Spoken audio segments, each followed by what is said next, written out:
Hey, welcome to Little Hill Homestead. I'm Allie.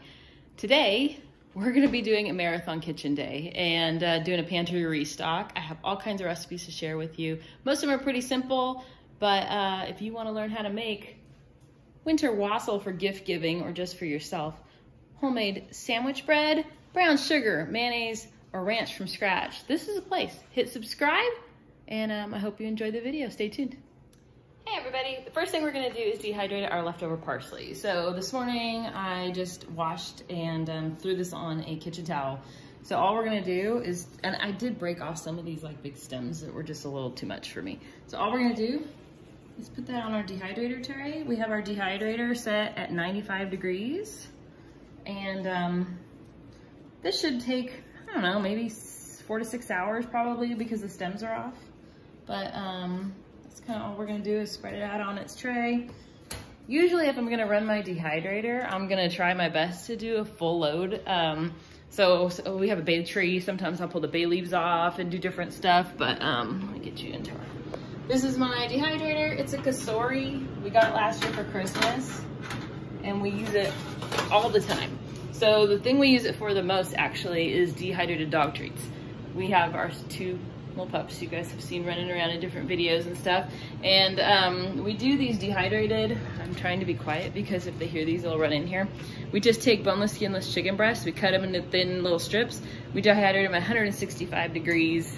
I just do it for 24 hours usually, but it's usually a little bit less than that. So we do those often and the dogs love them. Anyways, we have our parsley going. That's the first thing on our restock, mostly just because we're not the type of family to waste things. We like to use everything we've got. And this week we just had leftover parsley.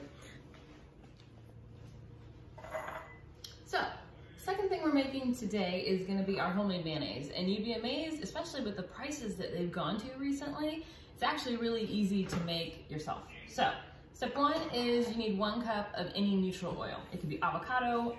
Olive oil tends to be a little bit strong for us, so we usually use avocado oil to be honest, but in a pinch we can use veggie oil, but we don't love to. So just take a clean jar. You could do this in a bowl as well, but with the immersion blender, works best in a mason jar. 1 cup of a neutral oil. To that, I have a room temperature egg. We're just gonna drop a raw egg right into there. If you're more comfortable, like as I drop shells everywhere, if you're more comfortable dropping the egg into a dish first to make sure you don't get any shells, you could totally do that. Okay, into that, we're gonna add half a teaspoon of lemon juice. I just kind of eyeball it. We're running low, so not that much. You need the same amount of white wine vinegar, so half a teaspoon of white wine vinegar.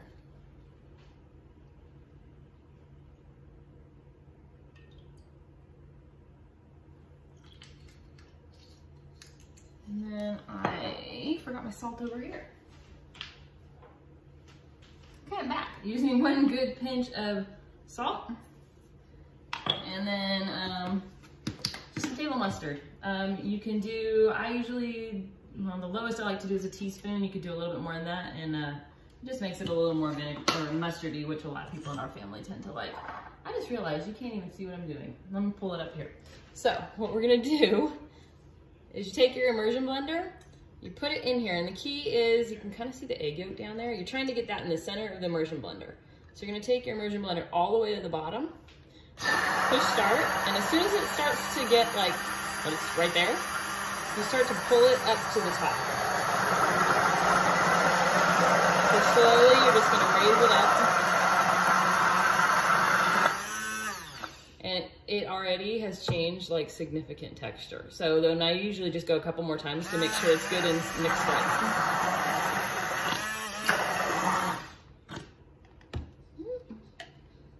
That's pretty much it. You have homemade mayonnaise at that point. So there you go, homemade mayonnaise. Oh, the next thing we're gonna make is our homemade brown sugar. I honestly had no idea until not too long ago that I was buying it, and this honestly is so dang easy, and we always have the ingredients. So in it, you're gonna do 1 cup of just white sugar. And for light brown sugar, you're gonna do 1 tablespoon of molasses. If you want dark brown sugar, you add 2 tablespoons of just molasses. I have just this, the infamous grandma's molasses. I have one from Azure Standard that we're gonna use next. I just haven't gotten to that container yet. So, you could probably do this with a hand mixer. I have my KitchenAid, but honestly, let's see. We're gonna lock that on there. I don't even know if you can see, but.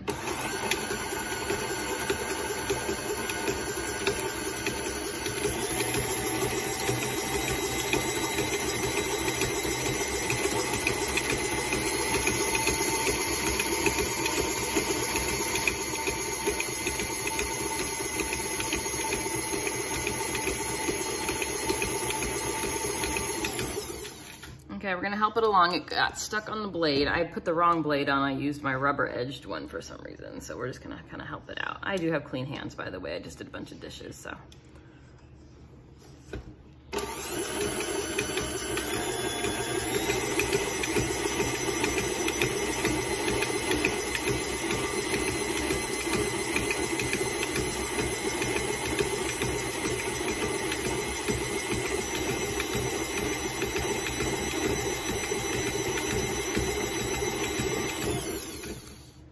I'm also gonna save my spoon. I just dropped it in the molasses, so that's a disaster waiting to happen right there. I'd be looking for it for weeks.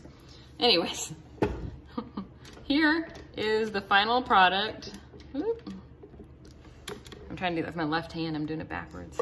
So there's our brown sugar. It literally just tastes like brown sugar. Like I said, if you want to do dark, you just add more molasses. So it's 1 cup of white sugar and 1 tablespoon of molasses for light, 1 cup of sugar and 2 tablespoons for dark. And we're gonna be using this in our Christmas cookies.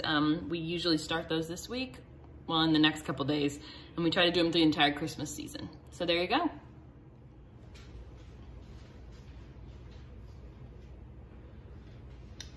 All right, now that we have our brown sugar done, I wanted to point out, I usually do bulk batches because I hate pulling out my kitchen. I mean, it's literally out all the time, but I don't wanna do it every week. So typically I will just make like 4 cups at a time and it lasts forever. So I just keep mine in a mason jar, keep a lid on it. I keep ours on our spice rack over here. Easy to grab. And like I said, we're gonna be starting Christmas cookies with that pretty soon. But yeah, there's that. All right, we're gonna try to jam through a couple more things. So, ranch dressing. I actually kept a bottle from one of our old ranches, and when I swapped it out, we have older kids. They're all over 18. They didn't even notice. We have pizza with it and salad and stuff. They didn't notice that it wasn't the brand name that they love. So that was a win in my book. What I'm gonna do is put the description for this below. It's a dry mix that we make in bulk. We keep it in our little pantry, and then we just make this when we run out, which is usually every couple of weeks. So we have 1 cup of our homemade mayonnaise. You can use just any mayonnaise you've got. I wouldn't use like Miracle Whip or any of the sweet ones because it's definitely gonna add something to it that you're not looking for in ranch. Into that, we're gonna add 3/4 of a cup of milk. Like I said, that's just store-bought milk because we don't own a cow. And then 3 tablespoons of our ranch mix straight into that. This has like parsley flakes, garlic. It's got a little onion powder. I'm gonna do a little extra because why not? It's got buttermilk powder. We got the Bob's Red Mill because that's the one that's shelf stable to be out, just kind of chilling like we do. So all you're gonna do is mix those together, and once you put it in the fridge, you really wanna give it 30 minutes to kind of set up. You can eat it now, but that buttermilk is gonna kind of thicken it up as it sits in the fridge for the next 30 minutes. Okay, here you go. It's already thickening up. Like I said, my kids didn't notice the difference, and for us, it has ingredients that I know what's in it, and that to us is pretty darn important. So I'll put that in the bottle in a few minutes. But like I said, I'm gonna try to go through a couple all at the same time. We also started, gosh, it's probably been about 6 weeks ago. We made a batch of applesauce with some fall apples that we had gotten. and we decided to make apple scrap vinegar. I have not made it before, but honestly, we just put it into this glass jar that I already still have it in. I just put it in this. It was just the apple scraps, some vinegar, not vinegar, it was water, and a little bit of sugar. We put it in there. I just got a recipe online and I just followed that. And to be honest, it bubbled and did its whole fermentation for a couple days, and then you just stick it in a closet. Perfect. But when I opened it the other day, the kid said, "Mom, that smells like Easter eggs." And so I thought, okay, I lost my smell, so I'm not the best judge, but they said it smells like Easter egg dye. So I thought it's gotta be ready. I've been trying it to get it, you know, the taste going. It's got what they call the mother, and I don't know if you can see her chilling at the bottom there. It's done, she's done her job, and her little bacteria has done what she needs to do. So what I'm gonna do is strain her. We have this like strainer we use a lot when we do canning. I'm just gonna throw a clean towel over that just to catch that. I don't necessarily want all the floaters in it. I know a lot of people will just go ahead and use it, but for me, whoop. Some people will reuse it as well to start like kombucha or some of the other fermented stuff, but let me see if I can pick it up. But yeah, we've got the mother kind of chilling right here. So I probably will save that, see if there's anything else we need to do with it. I'm the type of person that I will use everything up till you can't use it anymore. I feel like if you're spending money on good food, you might as well use it all. So all we're gonna do with that, let me take this strainer and just go set it to the side. And I just have a couple mason jars. We're just gonna store it in that, and you just honestly use this instead of apple cider vinegar with your recipes. And I do get the Easter egg dye vibe now that I'm like really up close and moving it around a lot. It does have a little bit of a vinegary vibe, which is exactly what we were going for. I did save one bottle from our last batch of vinegar just so that's the one we're gonna store in the cabinet. Like I said, sometimes we try to trick people in our house into not knowing that we make some of this from scratch so that they don't question it. Most of the time, once they learn, they say it's better than the original anyways, but that's just kind of what we do in our household. We repurpose as much as we can, so if I can repurpose a little container for the vinegar to go up in our cabinet, I will. So there's our apple scrap vinegar. Pop that up in the cabinet now, to be honest. And we're down to, I think 2 more things is what we're trying to get through for today's challenge. So far we're about maybe not even quite an hour in. I think we're at 45 minutes and we've accomplished about almost more than half of what I was trying to get done today. So on to the next thing. All right, y'all, I had to come back and show you this because I just strained off the apple scrap vinegar and I just had to show you. This was the layer that was on the top of the jar. This is when you buy really good vinegar. This is what they call the mother that you have in there. And this is like the most interesting texture. It's like a science experiment. I get excited every time I do something different in the kitchen and get to learn something new. But I just thought, isn't that interesting? It's like thicker than a rubber glove and totally like you cannot break this thing. It's so interesting. Anyways, fun little science experiment in the kitchen today. So the next thing we're gonna be doing is our sandwich bread. This one, I have said before, I do most doughs in my bread machine because I'm lazy. No, I'm just kidding. I'm not lazy. Obviously, we do a lot around this house, and this is just one of the ways that I could speed it up and get it going. So I usually start this, and then I'll go about and do a bunch of other stuff, and then I come back. What I don't like is the way that this bakes the bread. So I still do that in my oven. I use this for kneading the ingredients and then doing the first rise for me, and it just saves me a lot of time. So the way with the bread machine, and I got this for $2 at a local thrift store. I see them all the time. But what you're gonna do is you want the wet ingredients on the bottom. Sometimes you add the sugar and stuff there too. Then you want the flour. The basic thing is you want the yeast to be on the top, and then it kind of pulls it down into it so the salt and the yeast don't get too close too quickly, and that deactivates it. So what we're gonna start with is we have a 1/4 cup of warm milk going in. I just totally splashed on my face. Awesome. I have 1 cup of warm water, 4 tablespoons of melted butter.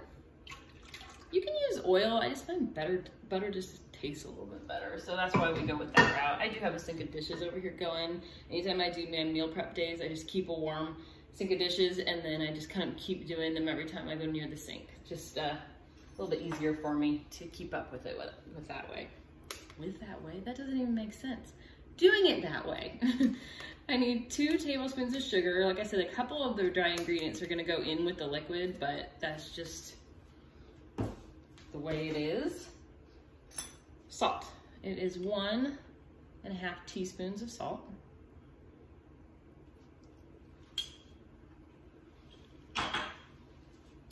Then, that's our like base that we're gonna start with.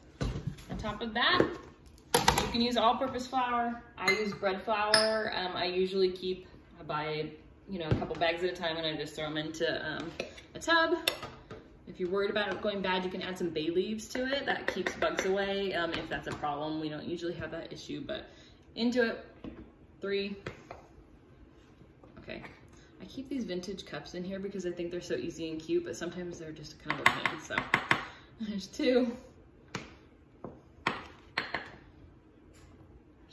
3, and usually I will just use the 1 measuring cup and guess, but because you guys are watching me, I'm gonna try to do it correctly. So we got 1/3 cup of flour in that one. So you kind of move your flour so that it's not mounded in the middle. Because it seems like naturally as you pour it, it kind of mounds. So I kind of make like just a little, push flour to the edge, make a little well in the middle. And then of course I threw my teaspoon into the sink. So now I have a wet teaspoon. Let me see, I gotta have a second one up here. And I do. So you can use 1 packet of yeast. I buy it in bulk at Costco or Sam's Club. I think it's Red Star. It's a huge container of it. I just bought one of these a long time ago, and I keep reusing this in the fridge, and then I freeze the rest of it, and it's lasted me for a long time. So we're gonna do 2 teaspoons, and then 1/4 teaspoon of yeast. Like I said, that's just gonna go on the top. Now, if you wanna do the bread in here, you totally can. I just don't love the way mine bakes, but for $2, I can't complain. So I'm just gonna do, for mine, it's the setting number 7. I have a Breadman Plus from I believe it's from the 90s, to be honest with you, but I don't really know. So I just set it to 7, hit start, and it already is doing its thing. So in, let's see, an hour and a half, it'll have finished its 2nd rise, and then we're gonna go ahead and come back, and then I'll put it in. Okay, we're on to our sandwich bread. It just came out. Oh, look at that yeast bubble. It just came out of the bread machine, and now I'm actually going to hand form it and cook it in a Pullman. You could use a glass baking dish as well, whatever you got. But all I'm gonna do is punch it down. Usually my mixer does this, but I was impatient and pulled it out like 1 minute early. But anyways, I put just a little bit of flour on our cutting board, and put that out of there. So I just put a little flour in my hands, but basically all you're gonna try to do is roll it into like a log.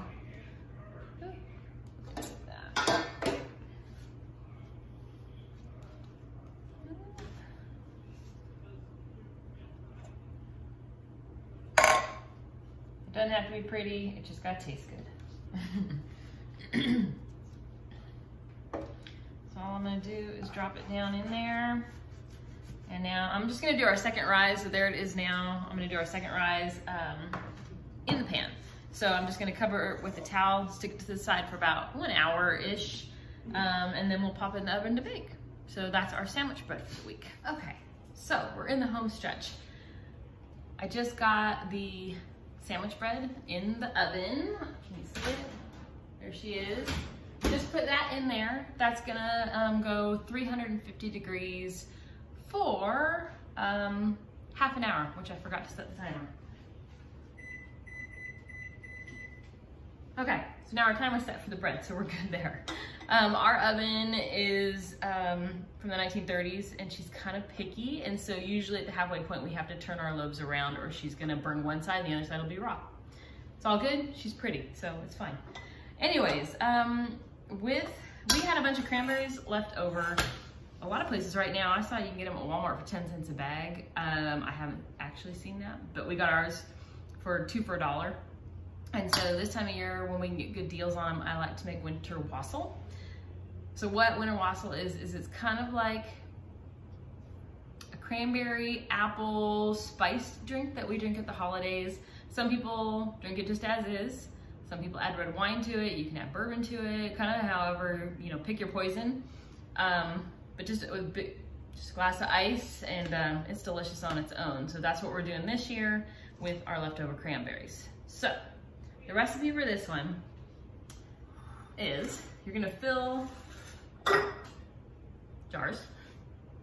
It's a water bath recipe. So I have a pot of water right here going. You just need a pot that's gonna be deep enough that the jars are gonna be covered while you water bath them. And water bath just means that once the jars are in there, they need to be covered by about 2 inches of water.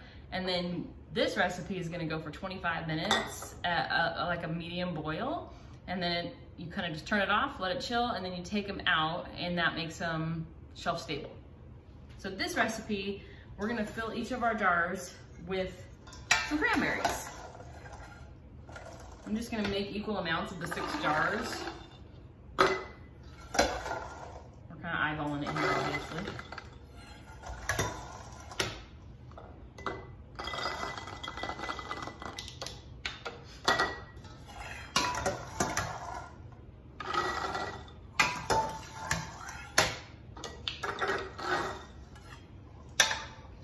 Obviously,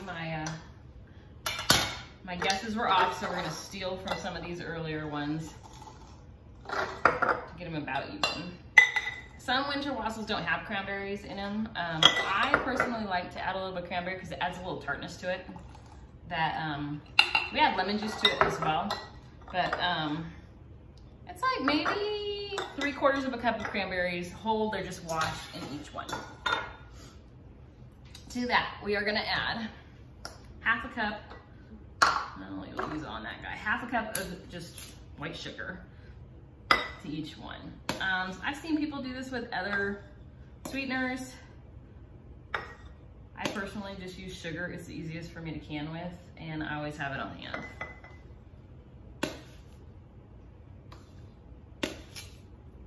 Now last year, when I made this, I used sliced apples. And that's what we're gonna be drinking this year. But I didn't have any sliced apples, but I did have apple juice. So we're gonna use that, but first let me grab the hot water.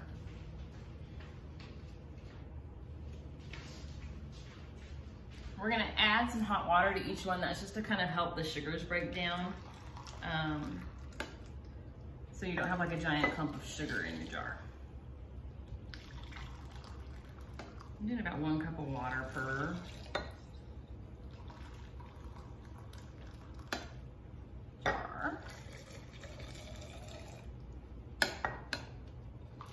I have an electric kettle. I just use that.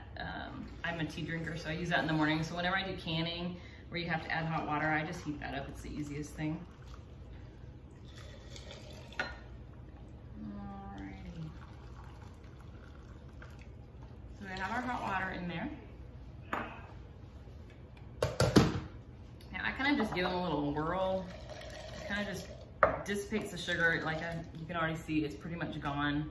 Some of it's settling at the bottom. When you can though, it's okay if the sugar settles at the bottom. It's not abnormal with this. And then over the year, as it's kind of chilling on the shelf, that'll break down a little bit more. So there's our water. Then we're gonna take, I have an organic orange because we're gonna be using the peels, and I'm just gonna drop a couple slices of orange into each jar.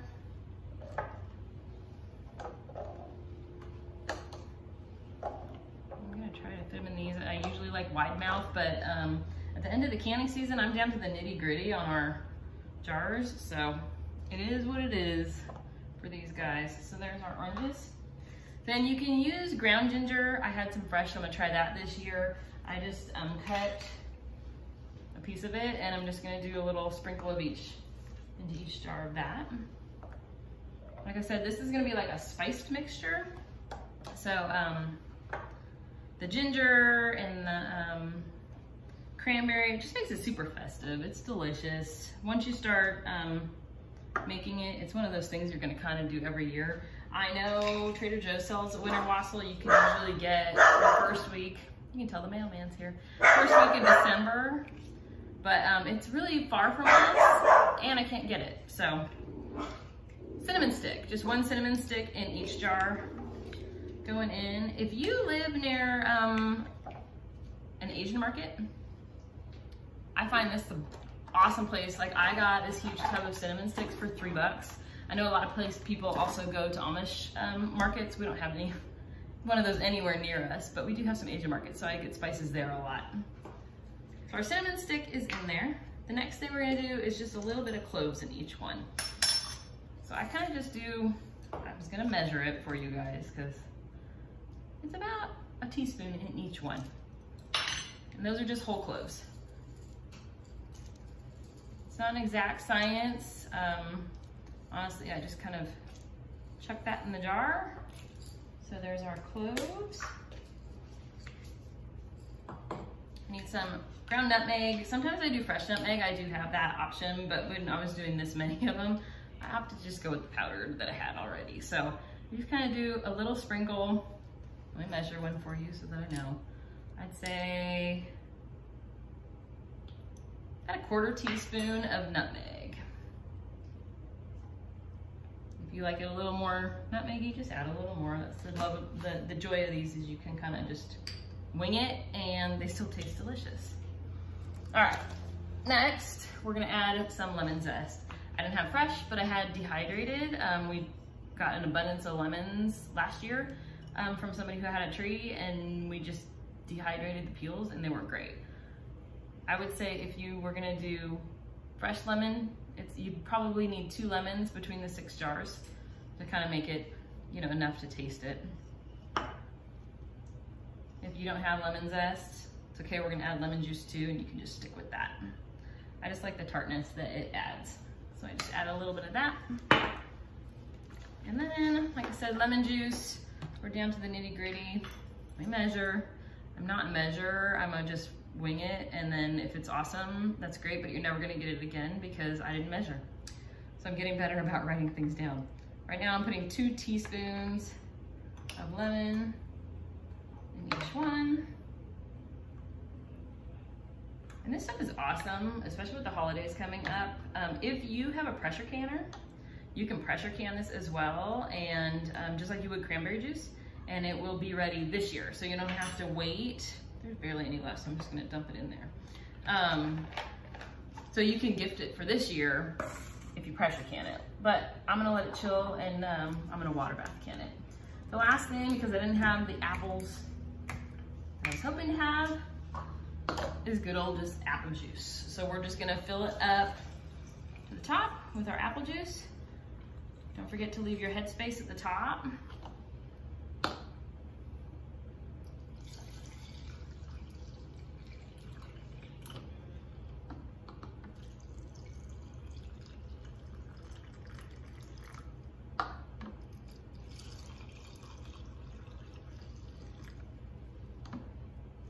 That is not so pretty with all that in there. Come on. The color of the cranberries are just amazing. Okay. Like I said, you could use apple slices if you have them. I think last year I did about half an apple in each one because we had just gone to an apple orchard, but this year we didn't go to the apple orchard, and so we're using just apple juice. Top these ones off a little bit higher now that the air is kind of come out. Cranberries are usually gonna float, so you kind of tap them just to get your air out, and then make sure that you have your apple juice at the top. So what we're gonna do now with these beautiful little things, I mean, come on guys, look at that beautifulness. Who wouldn't want that? They will, by the way, turn like a really pretty crimson red. We're just gonna put the lids on them. Like I said, as soon as my water starts boiling, it's a 25-minute water bath. For those, I'll show you those when they come out, and then our bread should be done just about exactly the same time. Awesome, and then we're almost done. Except after that, I have to make some naan for dinner. We're having gyros for dinner, so I'll begin working on that. It's a never-ending day. But I did take a long break in the middle, like I said, to eat lunch, and then I actually have a home business, and with Black Friday just happening, we had to get our shipments in the mail. So I did leave the house for a little bit, but now I'm back, and we're finishing up for the day. We'll see you in a minute. All right, our bread is done. As soon as it comes out of the oven, that puffed up like crazy. I like to brush up a little bit of butter. That's kind of hard to say. It's just to be pretty. This is not a necessary step at all, but who doesn't like a little extra butter in their lives? Well, most people, it's not always the best for you, but there's our beautiful loaf. Now the hardest part with this one, you have to wait 2 to 3 hours to cut it. If you cut it earlier than that when it's not fully cool, it really messes up the whole loaf. So we're just gonna let it chill. I've done it before, and every time after I saw the patience, you gotta work on it, but it's worth it when you get to cut this beautiful loaf. Look at that thing. Same time, our water is finally boiling. It took forever. So I'm gonna drop our jars into the pan. Hot.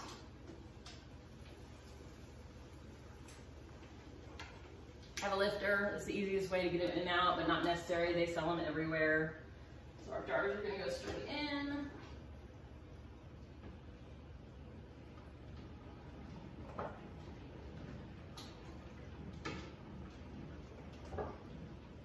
Like I said earlier, you just want the water to cover them at least 2 inches, cover the top. And then the lids are just finger tight. They are not overly tightened on there. You just do it kind of enough. You don't have to keep twisting like you would if you rolled it really tight. You just put them on there, fingertip tight, and then that's it. So those are in. Put our lid back on.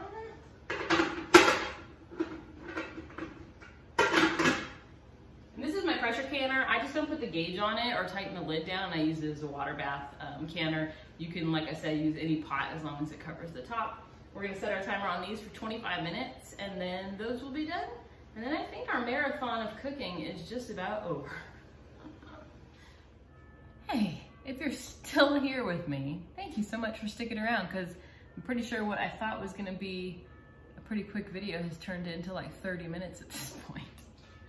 Anyways, I pulled these out of the canner, the winter wassail. Let me grab a pair of the tongs because these are still molten lava hot. But as you can see, they've turned like this beautiful pink. All of our pretty stuff is in there. So we got our winter wassail done. I'll put it on the shelf until probably 3 months. We'll try it. If you want to, like I said, if you want to pressure can it, you could have it for this year. If you want to try it this year, it just won't be quite as strong as it would be if you let it sit a little bit longer. But winter wassail is done. Our bread loaf I've removed from our Pullman. Tell me that's not beautiful. I will slice that tonight and put it just into probably a Ziploc bag to store that. Sometimes I do it in like a fabric bread bag that I have. Sometimes it dries out with that thing, so I'm gonna probably do Ziploc. Homemade ranch, we've finished up. Our mayonnaise is done. And let's see, what else did we finish? Our yogurt will finish tonight, and all I'll do is put that into a Tupperware container, put it in the fridge when it's done.